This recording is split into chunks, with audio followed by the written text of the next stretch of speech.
Meie eelmises osas keskendusime korteri vale ruutmeetri hinna määramisele. Täna aga käsitleme neid emotsionaalseid faktoreid, mis võivad müügihinda mõjutada. Head vaatamist! Jagame siin abikaasaga vara ja tema tahab vähemalt 50 000 saada. No mina tahan siis vähemalt sama palju saada. Peame siis selle korteri 100 000 euroga müüki panema.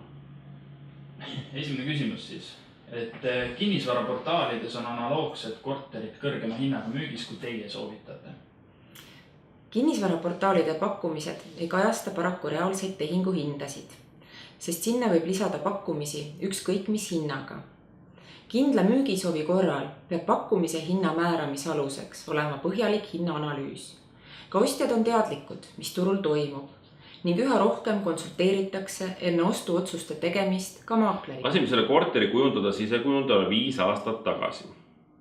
Kasutatud on väga erilisi materjale, väga kallis tehnika on siin korteris.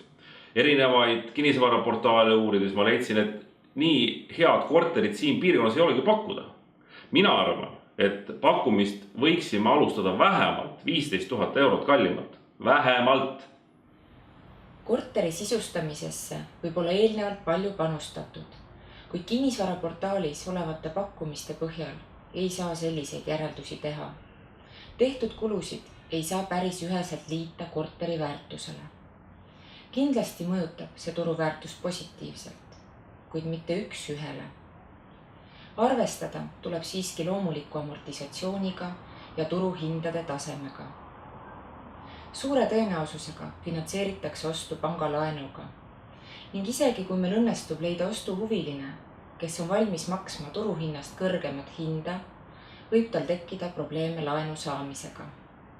Müügihinnale võiks juurde arvestada selle, et siin korteris elas ikkagi kunagi tuntud poliitik ja praegu on naabriks tuntud näitleja, eks ole? Need inimesed on kindlasti olulise tähendusega, kuid turuhinna määramisel ei arvestata sümpaatiaid ja emotsioone. Seda fakti ei saa kuidagi mõõta rahas, kuid see võib olla meeldiv teadmine ostuhuvilistele. Lõplike valikute tegemisel ei saa see kindlasti määravaks. 5. korrus on ju oluliselt parem kui 2. või 3. Keegi ei kõnni sul uksest mööda, keegi ei trambi sul pea kohal. Paljud arusaamad inimeste ostueelistustest on turul aegade jooksul välja kujunenud. Sealhulgas ka see, et välistatakse esimest ja viimast korrust.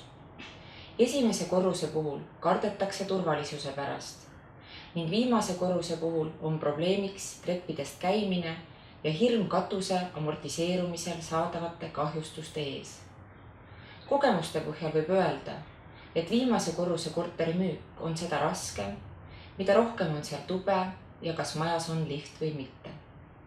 Kuid õige hinna korral leidub aga alati ostja.